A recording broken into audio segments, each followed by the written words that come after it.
Off top, Commando the pigeon.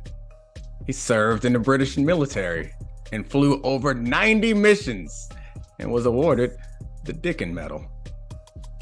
Play the music. This is the Domonique Foxworth Show.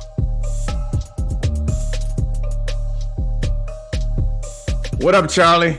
Do you know that? How you gonna drop that on me? The Dickin Medal? Yeah, that's what it's called. It's a medal for British animals that are brave in service. And as maligned as the pigeon is, I think they're the leaders. As far as war medals for animals, pigeons got more than anybody else. Yeah. The Dickin Medal. Look it up. Learn about it. I think Brock Purdy is going to win the Cockin Medal any day soon. You, our producer, how dare you do that to our producers? All right, Charlie. So, we're not going to talk about White Lotus at all today. Nope. Until after. Did you watch it? Oh yeah. Okay. Good. Yeah. All right. Well, I'll text you afterward and we can talk about that. And also, you're watching Southside per my recommendation, and we can talk about that also. But before we get to any of that, we got to play a game that you created called Press Coverage. Explain it and let's play it. I'm pretty excited about this. So we have the great opportunity to sit here and talk to you guys all on a Tuesday, where we don't just get the Monday morning quarterback, we get the Tuesday morning quarterback. Our crack team of producers have assembled tweets, headlines, the press coverage of what's happened in the football over the weekend. And I'm going to read them to you, and you're going to tell me, fair or foul, good or bad, what's the press got wrong. You get to be the football iconoclast and tell us what's really going on. All right, let's do it. So the first one, we have to start with the social media quarterbacks, Tua and Justin Herbert. Yeah. And not shockingly, there were more tweets, there were more headlines about this matchup in this game than any other. I'm going to read a few. The first one, a headline from Miami Herald and Greg Cody. Dolphins loss to Chargers makes final month a huge and tense test for Miami, ... and for Tua. It seems measured, but we got more. I got a few more to read. I mean, it's not, I despise Greg Cody, so we won't even acknowledge that he said anything. But anyway, give me some more. Okay. Tua is Goff in 2018. He's Baker in 2020. He can play some great football, but don't pay him $1 billion and rank him above Herbert, even when the stats say he's better. That's the take. It's always been the take. That's from Theo Ash, NFL on Twitter. I got another one from Nick Wright, which is, I know somehow this has become something of a debate, but that Justin Herbert guy, he's really damn good. Has a legitimate chance to be the second best QB in the whole damn league very, very soon.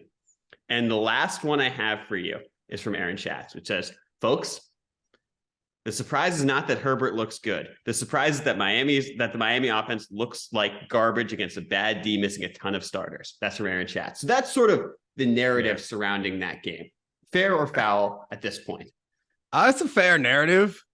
Tua's had 2 back-to-back weeks that were underwhelming, but I do think that the response to this social media fight, and is it fair to say it like coalesced around 2 individuals? Acho versus Kimes. Yeah, it was Mina Kimes, and she dunked on him quite viciously after the game because her quarterback won. But I think it came down to an argument about is winning a QB stat is kind of what it came down to me. Is like, yes, can you disentangle a quarterback's ability from his record? And that was kind of the position was Mina, and I think by and large, like the football analyst world generally were like, yeah, Herbert's a much better quarterback. He's not winning as much for a number of reasons, but if you could start a franchise with one of those 2 guys, everyone would take Herbert. And then on the other side was position kind of that Acho had taken, is like, but Tua wins. And he's putting up big numbers right now. And you can't really disentangle what he provides this offense. And you can't give all the credit to McDaniel or all the credit to Waddle and Hill. You have to just accept that Tua is better because he puts up more, because they win more and he puts up good numbers. Is that a fair explanation for it? Totally fair.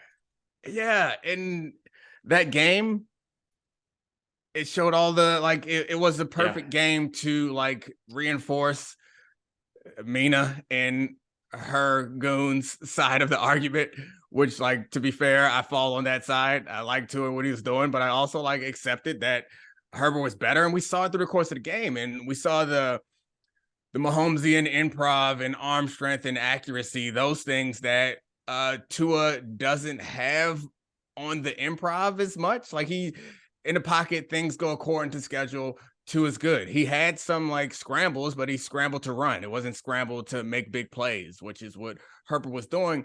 And I think the challenging thing about having this conversation or having conversations like this, it's like a smaller version of Jordan versus LeBron, is that you have to, like, it feels like you're taking shots at someone who's good. Yeah. Because you have to point out where they are not as good. So, like, yeah, and this is, I fall into this. It happens to me when we talk about Dak a lot, where it's like, I'm defending Dak, and then people are like, you love Dak, you think he's the greatest. And it's like, no, I know that he is not on that tier of Allen and Mahomes and Burrow, but he's above Cousins and like that mediocre tier, and trying to find the way to articulate Cousins that played better without yesterday, but whatever. Okay. But did he win? Exactly. Yeah. I mean, finding a way to have that conversation without just like completely lying to yourself and going in the tank for a player, or like cutting down a player who's actually better than you're forced to give him credit for. Like, that's the hard line to walk. Well, so here's the thing. I think this is going to lead to the second layer of this conversation, which is, to me, much more interesting than the surface level trolling of Tua versus Justin Herbert. Like, Herbert's ridiculous. He's so talented. We know that his upside is there. But what's interesting is that Tua had taken massive leaps forward with McDaniels and this offense, and Tyreek Hill left the game and he looked lost. Jalen Waddle has a fibula injury, and per Nate Tice, the Chargers defense ran cover 2, 6, or 2-man against the Dolphins dropbacks in passing down situations. Tua was 2 for 10 for 21 yards with 2 sacks and 1 first down in those situations. He was 10 for 28 for 145 yards overall. And the question is if he's regressing and this offense isn't going to be as explosive as it was early in the season, their schedule is brutal for the rest of the way. Brutal. And I think there's a legitimate chance they might not make the playoffs. Their 5-game winning streak, not one came against a team that's going to be a playoff team. Yeah. So what would have to happen for them to miss the playoffs? Who is their they're going to be a wild card team. Let me check the records real quick. I think hold on 1 second. Sorry. It would be the Chargers would take their spot. Yeah. So who do they have left? Sorry. They've got the Bills, the Packers, the Patriots, and the Jets. And so that week 18 game in particular against the Jets, against, tough and gritty Mike White with ribs made of Jello at this point, that actually could be the game for the 7 seed. No exaggeration. And that Jets defense is playing at a higher level right now than any other unit going into that game, assuming everything holds. Yeah, this is not setting up well for the Dolphins. They could definitely miss the playoffs with that run. They could lose 2 or 3 of those games. Would be tough for them. So yeah, I could see that happening. What I don't see happening is Tua and this offense continuing to underachieve in these past couple of weeks. Like, I think those are aberrations more than the trend. And last week, I think it was like anticipation of pressure was like making him a bit antsy, and it's carried over a bit this week. The accuracy wasn't there, and there were times when the plays were well defended. As poor as the Chargers defense has been all year, they defended some of these concepts well enough. And then you want to see Tua do what Justin Herbert did when the concepts were well defended, is roll out and then throw back across his body to the other side of the field with perfect accuracy. And that's it. Like, that you can't do that, then you can't be on the Herbert tier. Like, it's just the way it works out. And those 4th down decisions, I'm an aggressive 4th down guy. The one I didn't like was the one that they actually got, because it's like the clock is ticking down in the end of the first half, and they went for it. And I'm like, well, I don't mind going for it when there's more time, because you like get good field position and get another shot at it. I hated that one, but they got that one right. So I don't know. How do you feel about Brandon Staley just in general? I mean, I don't think he's like a genius like we thought through like the first 6 weeks of that season last year. I think he's fine. I think that defense needs to be better and needs to be healthy down the stretch for them to have a chance. And that's like a huge part of it is like, are they going to have their Bosa when it matters? Because that's a game changer for them. And then offensively, I mean, I do think they probably need to clean house. They're a different team when they have Mike Williams and Keenan Allen, but you need to coach a team. You got to coach a team. James, they always get a bunch of injuries. I don't know. I asked that question because like, I think Brandon Staley is smart and we don't think about coaches as getting better. And like, I would like to see him get better as a coach. And I'm not sure that it's happening yet. Right. I mean, to me, their team is more defined by injuries and the players that are on the field than the coaching in a certain, like they're a different team when the receivers are out there. And like, shocker, so are the Dolphins. Yeah. Like getting to see the full Justin Herbert experience when he has Mike Williams and Keenan Allen, even those guys aren't the fastest guys. That's the tantalizing, They made plays though. Like I don't like them as a receiving tandem, and generally I don't like big like ball winners. Like I like guys that get open, but those guys are making plays. So it's hard to argue with it. And Herbert seems comfortable with it. I'd love to see Herbert with a fast guy. With a fast guy. That would be so awesome. Just to see what he could do with that particular threat. All right, what's next? All right, next one. This is one I know you got a ton. We're going to talk about the Eagles. And there are two tweets I want to read you. The first one is from James Seltzer, which is, they might not win the Super Bowl, but there is no possible argument that can be made that the Eagles are not the best team in the NFL right now. It's simply a fact. And the second one I want to read to you is from Shannon Sharp, who said, MVP race over. That award belongs to and rightful to Jalen Hurts. Yeah. It's no disagreeing with that. Like I was high on the Eagles since before the season, and they're even better than I anticipated. I think everyone's question was, how good can Jalen Hurts be? And he's been MVP level, and they do it in a bunch of different ways. The flexibility that the talent on that roster provides, and like their ability to coach. And I think we talk about coaching as in-game decisions only, but coaching is more about the preparation leading up to the week. And we'll look at players who make mental errors and think like, damn, that player can't get right. But like, you could also say, damn, those coaches did not prepare them to play in this game. I think that's another measure of good coaching, is like the amount of like blown coverages, the amount of missed assignments in the running game. Those things matter. And that's about coaching throughout the week. And the Eagles don't do a lot of that. And then you put on top of it the flexibility they provide. They can beat you from the pocket. They can beat you outside the pocket. They can beat you deep. They can beat you short. They can beat you running the ball. And on defense, they have the flexibility to load the box or not, or play man or zone, to blitz. Like, they have the talent to do it all. So yes, they're the best team. And yes, football is random sometimes, so they may not win the Super Bowl. Right. But they are the best team. I really need them to have a good run, because I don't want to hear Jalen Hurts slander this offseason if they don't succeed in the playoffs. I do want to isolate it a tiny bit to the MVP discussion, just for a bit, because like, I think you're right. There's too much randomness in a one game, a single elimination tournament to get past the fact that even if I don't totally know that the Eagles are the best team because they're in such a ridiculous conference, they have a really good shot of going 16-1. Yeah. Really, like a really good shot. I don't like just want to read schedules, but let me read you what they have left. So coming up, they have the Bears, then the Cowboys, then the Saints, and the Giants. If they get through that Giants game, if they get to that Cowboys game, they have a really good shot at being 16-1, which is a really special record. They'd be the second regular season team ever to win 16 games. Of course, 17-game season now, but still very important. Yeah. Drives the MVP point home even further, because I was thinking about the 15-1 Panthers, where Cam Newton was the quarterback. He won the MVP. I don't remember, but I assume that Brady won MVP the year that the Patriots were undefeated. When you run away with the overall record like that and put up the numbers that he's putting up, I don't know how you can argue that he's not the MVP. And his main competition would be Patrick Mahomes, who, put up some numbers, but had some turnovers yesterday too. And we'll get to the Patrick Mahomes part in a second, but there are a few things I want to add on in Hurts, because he deserves his due on this. First of all, Darius Slay came out after the game and was like, I should play receiver because I could get 1,500 yards with Jalen Hurts. You've seen the progression. He's that good. You've got a DB who's saying, I want to play wide receiver, which I know you appreciate. The second one. So Hurts leads the NFL with 108.4 passer rating.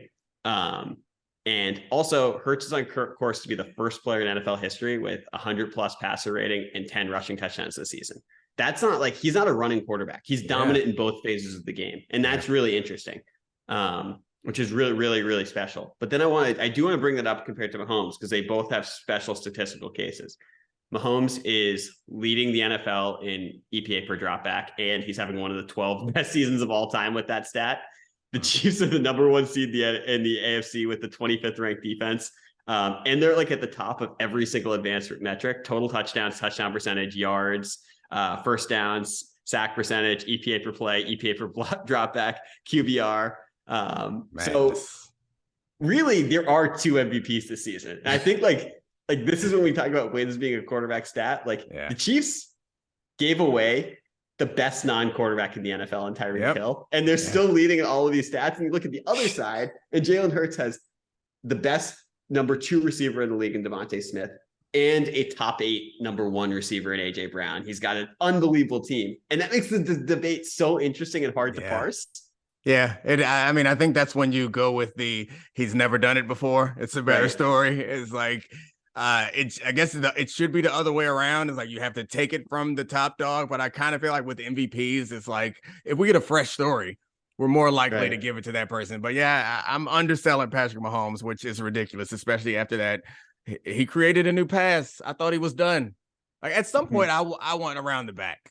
I want behind the back pass out of Mahomes at some point. Please make it happen. I'm sure I know he practices it. He has to. I do have one special Mahomes tweet to read for you for press coverage that I think you can tear down, which is this 3-0 Chiefs lead over the Broncos seems insurmountable, TBH. That was tweeted by me. I was wrong because he blew that 27-0 lead, but I digress. You did. Yeah. But I mean, I'm with you. It does seem insurmountable. Great tweet, by the way. You're so funny. I know.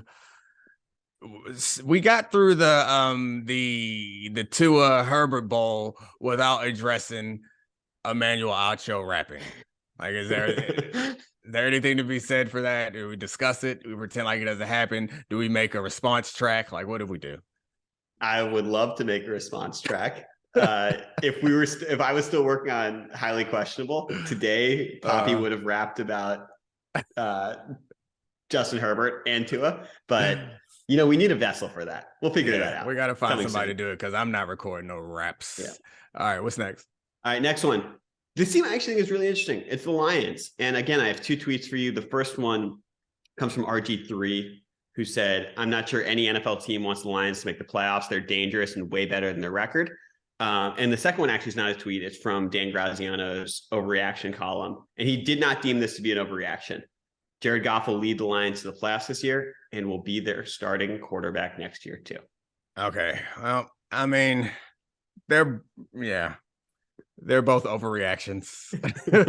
I don't think anybody is concerned about the Lions making the playoffs. I think the Lions are in this phase where they're like a plucky overachiever that we all like and want to root for and enjoy. I don't think that the Cowboys or the Eagles, I guess those are the 2 kind of favorites, are worried about the Lions. The Bucks should be worried about everyone because they're not good.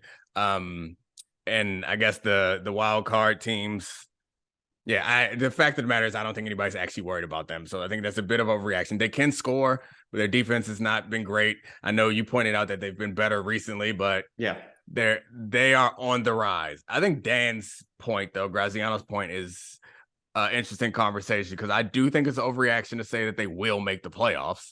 And I also think it's an overreaction to say that Jared Goff will be their starting quarterback next year because as of now, they have the Rams pick, which will be the number 4 overall.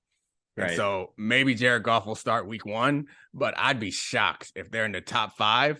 They have a pick in the top 5s that they got from the Rams. And all the quarterbacks that are coming out next year, they don't take a shot at one of them.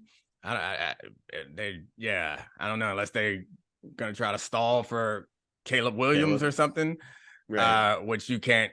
It's going to be hard because Caleb Williams is already looking like the number 1 overall pick 2 years from now. So he just won the Heisman. So to be fair to Jared Goff, the last, I think 6 weeks, they're 5-1. He has 10 touchdowns, 1 interception, and a QBR of like 37, I think, over that time. League average is 55. So he's had a good run. He's had some bad games in that stretch too, and some really good games in that stretch. But the thing that jumped out to me as kind of a knock against him is his over-expected completion percentage is actually negative.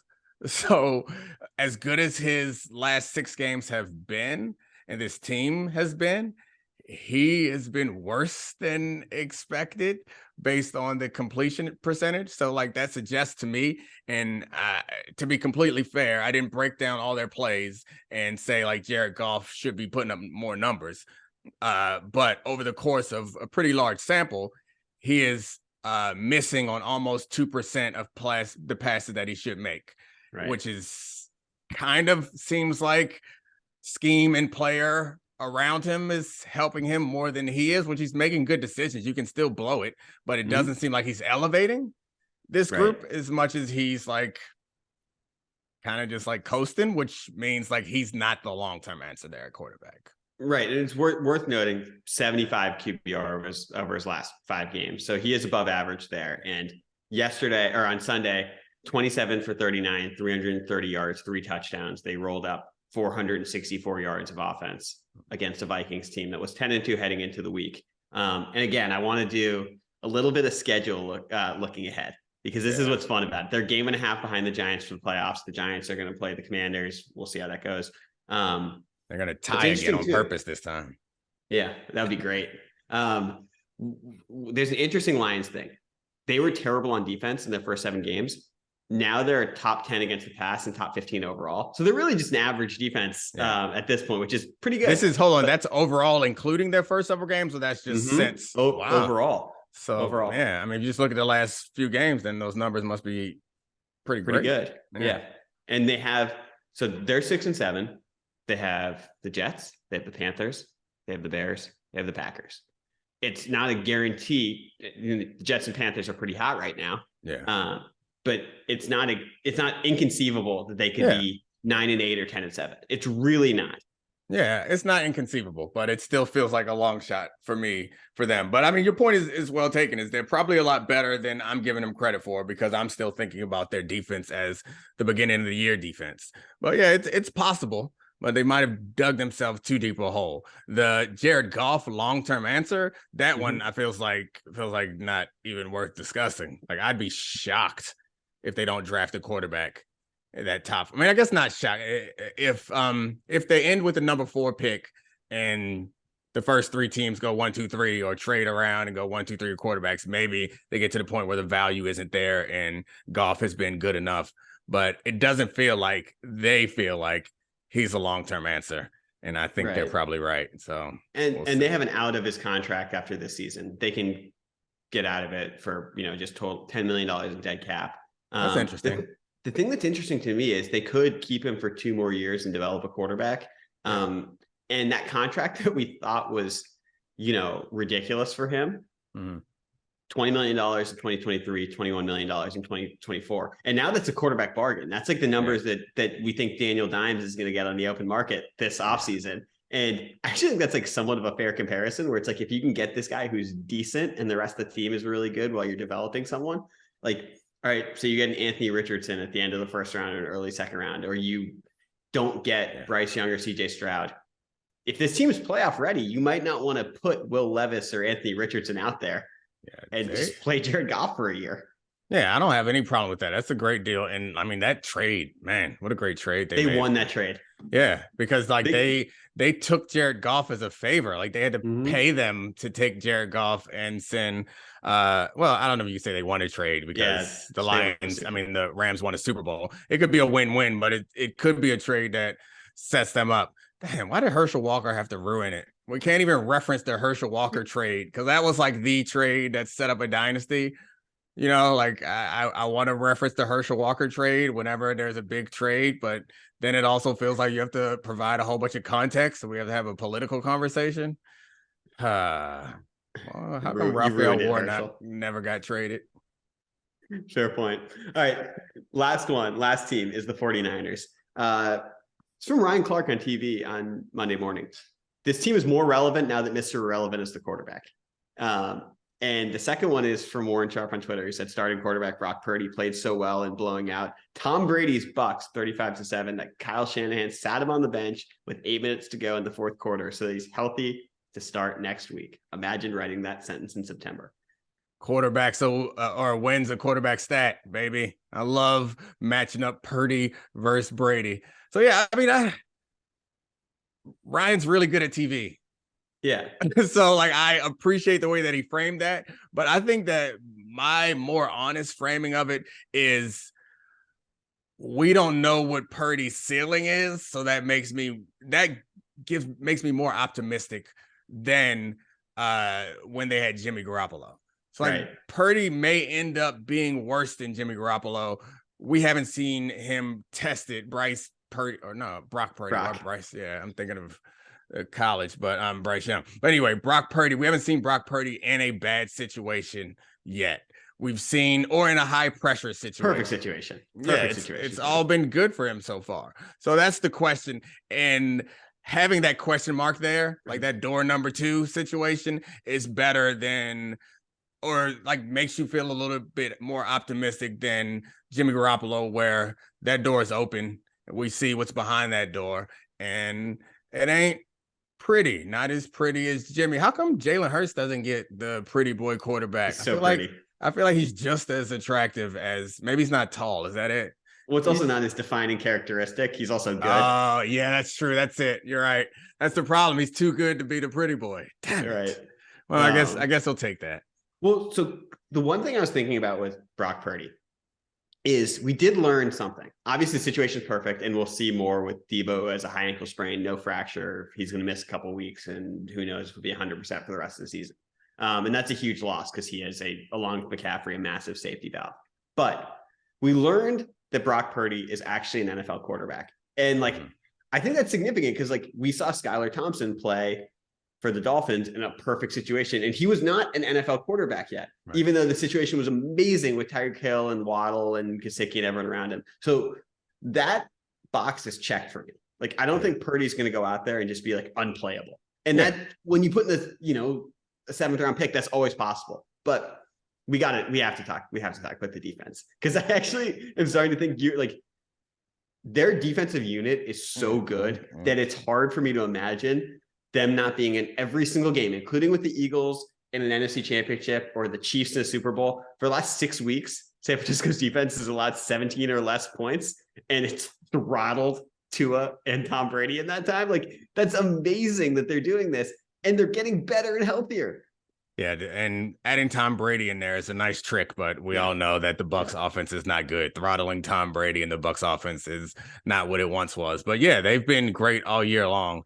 And so there's a couple different types of defenses in my mind. There's the one the Eagles that kind of morph themselves week to week based on their game plan. And then there's a do what we do type of defense, which I think, the 49ers fit in that category. And of course they morph a little bit, or they change based on the tendencies that they're facing. But a lot of times they just go out there and run their stuff. And they're we're better than you, which I like a more flexible defense. However, if nobody can block you, it doesn't really matter. Right. And that's what it boils down to, is their D line is good and deep. And then they got playmakers on the other levels, including Warner, who's one of the best linebackers in football, but it really is all predicated on their D line being able to cause hell for everyone else. Still the Eagles. Yeah. I mean, moral of the story, if there are more Bosas coming in the draft them. Yeah. Just any Bosa. Fair. Any Bosa, you definitely need to draft a Bosa. All right, is that it? That's all our That's all I got. We'll have more press coverage. We'll sit back on our perch and analyze how everyone else is wrong in weeks to come. Don't you worry. All right, Roses and Thorns. Let's do it. Thanks, Charlie. Thanks. He's so good. How has Domonique been lately? Bad or good? Let's find out. This is Roses and Thorns. All right. I won't say what I always say, because you pretend like it's not true and like you don't like it. So Roses and Thorns is here. It's here. Look at him learning, guys. Okay, he kind of missed the memo though. That is it called Roses and Thorns still? I did guess miss the memo. is. I saw the memo or heard the memo or felt the memo that But you're no tired one of doing cared Roses enough. and Thorns. No one cared enough. Not many people cared enough to give us amazing suggestions. So we got a couple and we're back here. Oh yeah. So I mean, to be clear, the idea was you were tired of doing Roses and Thorns, and you wanted to do something. Because I like to be different. positive. Like I feel like having the thorn thing is like it's something we do at dinner, and it's just a nice way for how it started, at least for us to like have a conversation with our kids about their school day and kind of simply hear about one really good thing from their day and one not so good thing from their day, and then kind of think constructively perhaps around that if there is any constructive. Well, that's actually not how it started on this show. I know. I'm just giving background, Domonique. Oh, I'm sorry. I gotta learn how to do TV background and podcasts from you. Please enlighten me. You're welcome. He can learn a lot from me, guys. He just doesn't know it.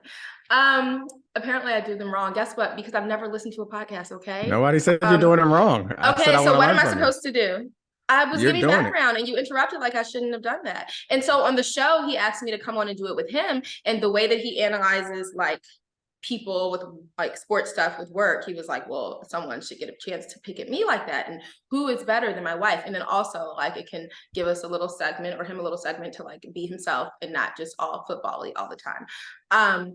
And so that's how it started. You're gonna flash to people before this show is over. I'm not get some sort of YouTube warning or something. I have on a sports bra.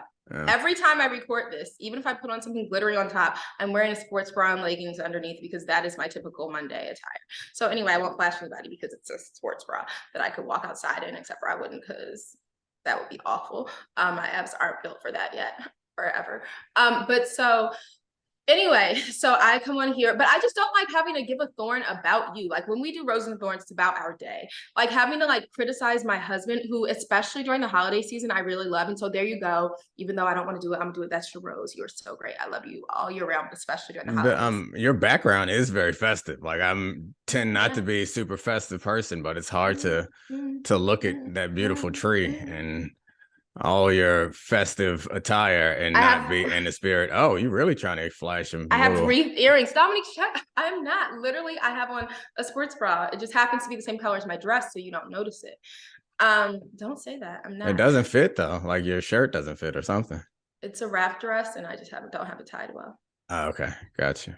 So listen, so that is my rose that I love you so much, especially in the holidays. And I see you even though I don't want to do Roses and Thorns, like this is what we're supposed to be doing. I'm doing it. We didn't have any other like ideas. Well, we had a couple, so we'll quickly do Roses and Thorns, then get to other things. I do have a thorn though, and as much as like I say I don't like having thorns, this is something that I was reminded of twice this past week.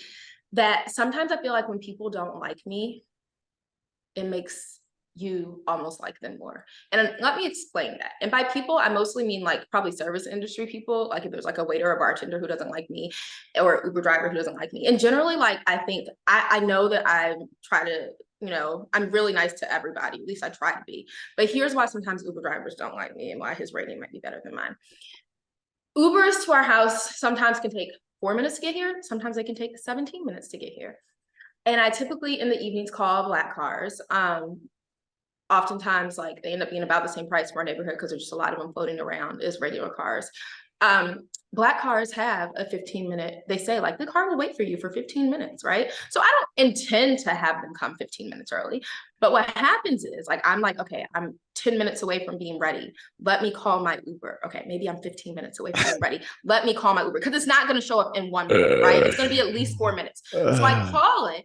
And sometimes because I called it 15 minutes before I'm being ready, and sometimes they only take 4 minutes. Sometimes it takes 17. So sometimes I'm like, wow, I'm glad I called it 15 minutes before I was ready, because otherwise if I called it when I was ready, I'd be waiting 17 minutes, right? So I call it 15 minutes before I'm ready, and then it comes in 4 minutes. Well, that's 11 minutes, right? That the Uber driver may have to wait outside for me.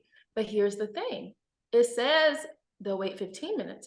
And they're driving as black cars and they're getting paid like a high, typically the rate's supposed to be high. There has to be some benefit to them for it. And so sometimes what happens is Domonique will go out to the car at minute 8 and I wait till minute 11 to go out, still within 4 minutes of my window, and for 3 minutes. The driver was in the car being like, I effing hate your wife.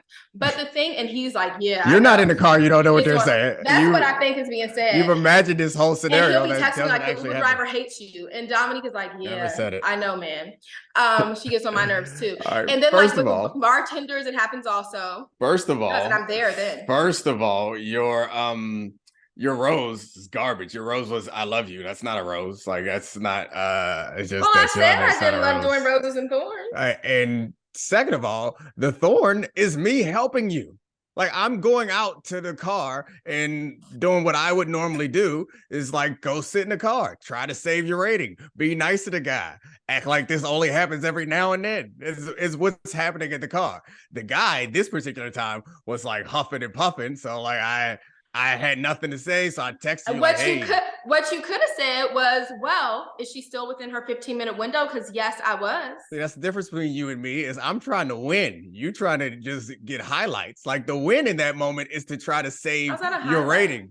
No, it's a highlight. It's a highlight is like you trying to dunk on a man. Like, well, we got 15 minutes. It's only 10 minutes. But what I'm actually doing is saying like, wrong. It's trying to save your rating. It serves us. It serves you. It doesn't serve me. It doesn't serve anybody. For me to be sassy with the man, with the point of me going out there is not to play you. It is not to gang up on you when some Uber driver just met. That's the word. Gang up. That's what he does. It's to sit in the car and try to be polite and make it so that the Uber driver is like, oh, it's okay. With Uber drivers that he just met.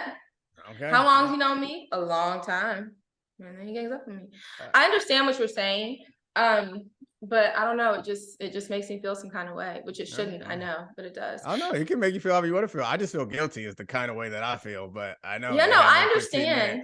Grace period, but like they drive an Uber, they try to get as much money as possible. I know. This is, but I tip so well. Who are listening so well. To be clear, I don't call Ubers anymore when we're going out. Like I refuse to because you won't call me an Uber if I'm gonna get in it. Yeah, I get that. Yeah, but like, I show up on time and I also tip well. So like, is it just it doesn't? But you're not friendly. Oh yeah, I'm not friendly. And you don't mask in Ubers, which even though it's not required anymore, I feel like it's just a sign of respect in a closed space with someone. So I mean, I think that there's some real advantages of picking me up too. Oh, I think there are plenty of advantages. Masking is good. You mask. I never asked to hook up. My sister, every time she gets an Uber, so when she gets my Uber, I'm going, stop it. You are not going to blow my Uber rating like it's not blowing already. She's always not that like, bad, actually. It's like it's a 4.73. But I heard that most people are like 4.9 if you're a decent human. So I'm pretty low. But so she gets in and she wants to hook up music every time. And it's like music that may like it's like music we like back when Drake's album, her birthday was the last time I shared an Uber with her in November, and Drake's album had just come out. And so we're like blasting some of his songs or whatever. Spin About You, I think that was on replay. But anyway, so the Uber driver may not have liked that song or want to hear it, and she's like blasting it, and it's just annoying. It's like he don't feel like giving you all the wires and stuff for a 8-minute car ride. So I don't do things like that. If I want to listen to music, sometimes I say, excuse me, sir or ma'am, would you mind if I just play a little music from my phone? And the only time I even do that, they're like, oh, I'm like, no, don't worry. If you don't mind, I can just play it low from my phone. And the only time I ever even do that is when I'm really tired and like I have like more than a 10-minute ride somewhere. But anyway, so that's just a little thorn, but I hope it's the last thorn I'm ever going to do because I just love you and want to be positive. So on to being positive, because obviously what makes me more happy than anything in the world. Christmas. Yes. We had a recap, just holidays in general, honestly.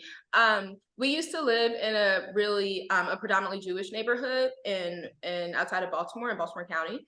And like just being like when I would drive past the synagogue and like people were leaving and people were happy, just being around people like celebrating things together, like whatever holiday or whatever it is they're celebrating, it makes me feel so happy.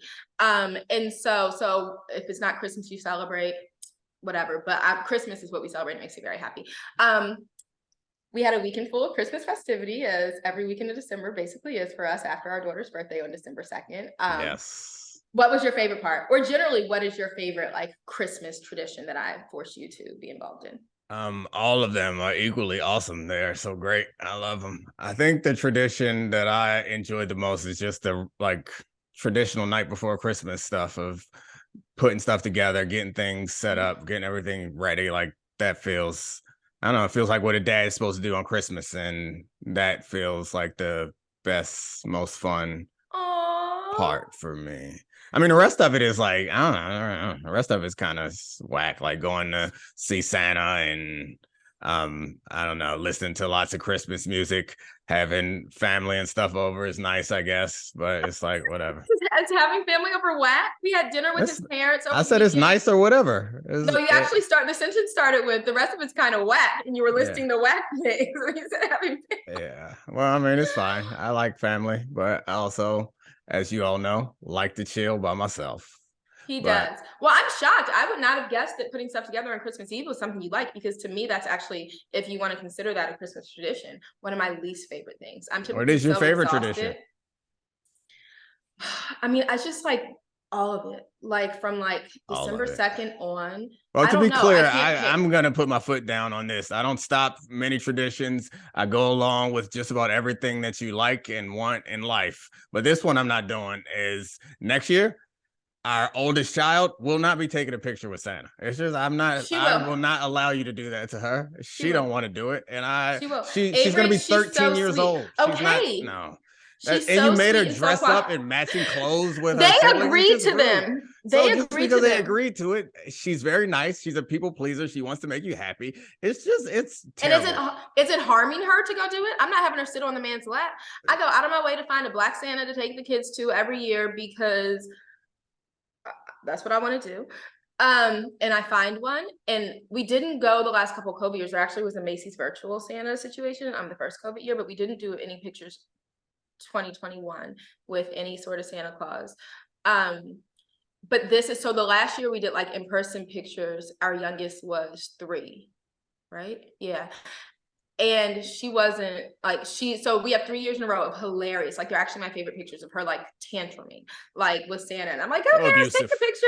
So abusive. It is kind of crazy. But we have 3 years in a row of pictures like that. So I was like, no, we're going to get one good one. Let's go. One with everyone smiling. And I did it. So maybe it could be done, but maybe not, because it's just part of the Christmas fun for me. We did gingerbread houses this weekend too. You know what I like? I like baking Christmas cookies. I actually put it down on my calendar for like the week, because we're going away for a bit and I've been busy. So I was like, I need to make sure we get this done, and decorating them with the kids. I also I pick a day where I just like make sure I have nothing to do all day. It's actually today. So I like literally have like tape all over my leggings where I just try to wrap all of the kids' presents and then hide them before they get home. So next year, Avery, let's just leave it up to her. Like an honest decision, or honest choice for her. I think that she does lots of things just to make people around her happy, which is a decent trait, but also like she don't need to be in matching clothes. Okay, with her I'll take out the matching clothes. 6-year-old I typically don't do matching clothes. So next year, I just thought they were hilarious, those outfits. I know it's not a joke. But it is making a mockery of them. A memory to have in 20 years. Like, who cares? It's not harming her. Care. Okay, she did it for, I don't know. We had the COVID years, but other than that, every other year she took a picture with Santa. She's gonna be She's gonna be a teenager next year. No pictures with Santa. Well, maybe we'll go on December 1st before she's a teenager. I got you there. No, we shouldn't. And once you stop believing in Santa, you should stop taking pictures with him. Is my personal belief. You agree? Buy in, let Avery decide next year whether she wants a picture with Santa or not, or if she wants to match her tiny siblings. She doesn't have to match them. I'm sorry, but some things in life, maybe it's like the Catholic in me, like you said, that Catholic guilt, you just do, but like, you just do it. Like she does just do a lot. This is the one time that I think is absurd. But like, maybe it's not for her. Sometimes like a lot of things I do around here aren't like targeted my own personal joy. And I get I'm an adult and I've had children. And so that's a decision I've made. But I mean, sometimes you do things to make your mother happy. Yes. Okay. We can move on from that, but I think she does plenty, but okay. Okay. So anyway, the one recommendation my friend Shaika had to move on from roses and thorns was first date questions. She gave me the best list of first date questions. And I'm thinking ultimately what I need to do is print them out and cut them up and just like pull them randomly. Oh, I like that. Right? But our printer's broken right now and it won't be available until after Christmas when I give the kids the new printer that Santa got them. Because mommy needs a printer. And my one son is into graphic design stuff and they print so much stuff for school. So it became a Christmas present. But so in the meantime, I actually just read over the list and I kind of cheated and chose a few questions. It's like the most interesting list of questions. I was like, wow, I would love to be on one of your first dates. Give them up. But so I cheated because I realized that chose- your problem is not enough setup. Your problem is so much setup. Ask me a first date question.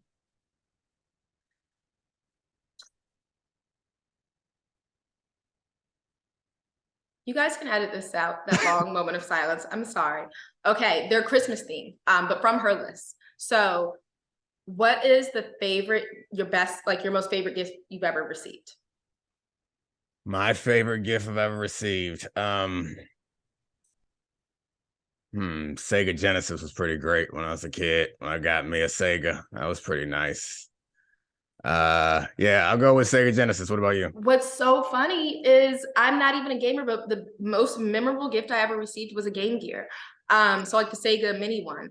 And I remember like laying down, like there's like a banister where you can see down under the Christmas tree because my parents wouldn't let me go down, like laying down on the floor flat, trying to like see, and everything was wrapped. And I was like, I really think that box could be it. So I ran as soon as I could open the presents. I opened that one first, and it was that. And I got a Little Mermaid game and an Aladdin game and like a huge battery pack. It was my favorite thing. So we didn't have a banister when I was growing up for Christmas. There was no banister. There's no stairs. We all lived on the same floor. Okay, that's nice. I know. I was just thinking, I was trying to remember my banister thing, but what me and my brother did was the night before Christmas, we would go down the hallway and try to map out all the creaks in the floor so that the next morning we could go and get to the presents without waking anybody up. I did remember that. Okay, that's funny. Did you actually succeed? Yeah. You didn't get we would have gotten so much trouble if we opened the presents without like my parents. They'd be like, this is for our joy to watch you. Yeah. Which is how I feel about our kids. I'm like, the doors are closed. Okay. My other question, if you could turn anything into an Olympic sport, what would you be most likely to medal in? Like what sport could you create that you could medal in? Sex. You are so effing weird. Your turn. Well, I saw that question and immediately I thought Christmas. So that's why I pulled it. Either coordinating family pictures or for a holiday and making great holiday cards. It's a great sport. Yeah, and like for Santa, I actually did match and I thought it was hilarious. And it was like different versions of the same print with reindeer on it. But normally I don't believe in matching, I believe in coordinating. Or gift giving, which I really think, I don't know that coordinating outfits really could be a sport, but gift giving, like I feel like the things that define, this is our first sports conversation. Yes, like I finally am talking about sports on this ESPN podcast. We lean on the E, not the S. Oh, true. But I feel like sports, I don't know for sure, like, but when I was thinking, like, I feel like they involve like exertion, physical and mental, probably some strategy, skill, competition. Honestly, gift giving is competitive, like it shouldn't be, but like you're like trying to give good gifts. And so I really think gift giving could qualify as a sport, and I think I'd be really good at it. I think you'd be good at it. You don't think I would medal in it? Yeah, I'm sure. Well, I guess it depends on who your competition is. I'm sure. Yeah. No, I guess I was going to push back on whether it should be a sport or not, but okay. Well, you probably know better. Okay, give me more definitions of sport. I don't know. I mean, I my definition for sports sport have to be team played. No, my definition for sport is a little bit more strict than other people because like anything that has like a judge, I don't really like falling in sport. Like you need to be able to like win on your own. Like I think that is like an important thing when it comes to sports. I don't give you a lot like normally I'm like I'm right, but I could see that. I could see. Yeah, I think those other things are competitions. They can still be exertion, so it's just not really, to me at least, doesn't fall in the sports category. But it's fine. You would win at that. And I mean, I think I'd medal in my sport, but maybe not. Maybe you disagree. But hold on. Then how is yours a sport then? How is yours a sport then? To win outright. Oh yeah, I've been declared a winner before. You are so weird, Domonique. How am I weird? Not weird. It's natural. It's the most natural thing that you can do. It's not weird. You're right. Mine's not a sport. I honestly don't think there's anything that could be considered a sport that I could medal in, if I'm being honest, which is kind of sad. Like I'm good at walking fast because like I should want to be able to medal in something. If we were actually on a first date and this was a question, I'd be like, I don't have any hobbies and I can't medal in anything. Don't choose me. Like, what are I the don't points? know. I mean, are these questions meant to like spark conversation, or is there like a grading process for the person who's asking the question where it's like, all right, now I know I don't want to be with you because, or now I know you are a reasonable partner because you answer this question right? Is answering questions a sport? I would be bad at that too because it'd be all set up. I'd be like, let me tell you this background story about this time that's tangentially related to the question that I thought you were going to ask me, not the question you actually asked me. I don't know. I think maybe a little bit of both. Like you learn more information about the person and you're not just sitting there. And I can imagine I haven't gone on a first date in like, I don't know how many years, like a lot of years. Like, I don't know. You might sneak 17 some years. dates in. No. Do you remember what our first date was? That Gala or the ESPN Zone, one of those two. One of those two. I can't remember which was first. They were on The ESPN Zone. Let's go with the ESPN Zone. That seems more appropriate for the podcast. We're back. We're back on.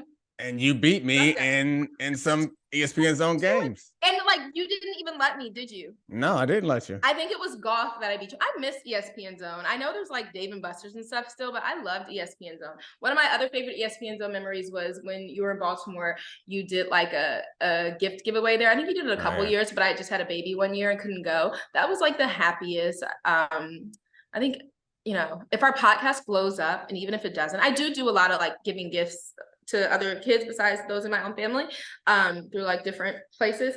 But that was like the most joyous, and it's selfish of me to say like I want to do something like that again because it brings me so much joy, because obviously it's about bringing the children joy. But that was the happiest. Like that was one of my favorite things we've done together. That was wonderful. Okay, one more question for you. And again, you'll know the answer from me. Well, you might not actually, because I chose it because it relates to the holidays. But is there, when you look at a calendar, a favorite day for you? Favorite day of the calendar.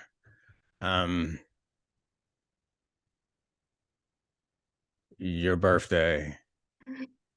Oh, no. Our anniversary. That's the right answer. Our anniversary, which is the 3rd, which is July. Yes, right before Independence Day, which I've always found hilarious. So what's your favorite day?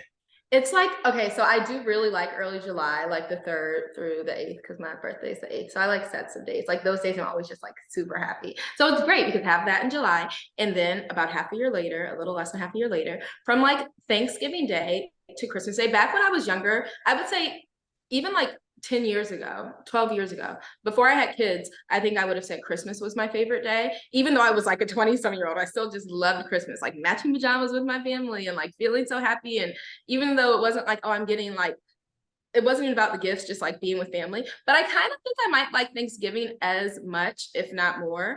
And then I like all the like Christmas preparations between Thanksgiving and Christmas. So just that period, like this is my happy month. It's great. I'm enjoying it through you. It's not, I'm not as into the holidays. I mean, Thanksgiving is fine. I don't love food nearly as much as other people. But it's not about the food. It's about like having your family together, and like the family around is cool. Music's on. I don't have a big family, and my family was sick, so it was really just all your family on Thanksgiving. I felt so bad. It was like 40 of my in our house. It was like 40 of my family members and not a single one of his. But that was one reason why over the weekend, even though you have a small family, I did want to have like a nice festive holiday dinner with just your family. And Christmas, I feel like after like around 12 or 13, Christmas is not as exciting until I guess you get older. But I don't know. At this point, Christmas is just a reminder that your family only knows one thing about you. Is everyone just buys you a gift like, oh, you like football, don't you? Here's a book about football. Here's a tie with a football on it. Oh, you like to read? You like to read? You get Here, have some books. Makes you look smart though. I don't read none of them books, but I do appreciate it. Everybody could save their money. Just give me a hug and say, Happy Christmas. Can I tell you what he asked me to give him for Christmas, guys? Underwear. He said he wants to replenish his underwear stash. Yeah, so underwear is just old. I'm gonna throw them all out on Christmas. He wanted some that felt kind of nice. I want some nice drawers. He's getting a whole lot of nice underwear for me. That's all I want. Nice drawers. And maybe a few other little things. I haven't noticed any packages come in your name. Oh, for you? What are you giving me? Don't tell me. I wouldn't surprise me. I'm Are not you giving giving you me anything. I was No. gonna ask. I'm not getting anything. I just gonna. I mean, I don't know how honest you want to get, but we can get pretty honest. It's hard to buy you gifts because I have a lot of things. You buy the shit that you want. Every all those I boxes. don't. Yes, you do. You buy everything that you buy want. jewelry. Everything that you I want. give Okay. you jewelry. Thank you so much. What a gift. It's just always boxes Or coming in with new you can stuff. think of other, It's or very you difficult. can think of other things though. Like Yeah, it can be I creative will, things. and I do. Like for our 10th anniversary, I remember do, he and was I coming will. up with some really cute idea. Did you ever give it to me? Nope. No, he ordered all this stuff to make something for me. He like kind of told me about some sort of like scrapbook and something to do like some art. It failed. It failed. It's tough because And you make it challenging because I have to do gifts and sometimes I swing and miss because I'm like, man, what can I get her that she hasn't bought herself? Nothing. So all right, I have to do something thoughtful. And I have to do something creative. And then it's thoughtful and creative and sometimes them hit and sometimes them miss. I love you though. Merry Christmas. I love you too. Merry Christmas. Bye. Bye. Off to rap now. All right. Thanks for being here. Thanks, Addie. Thanks, Sarah and Christina. Everybody's the best. Happy holidays. Merry Christmas. Something like that. This is the Domonique Foxworth Show.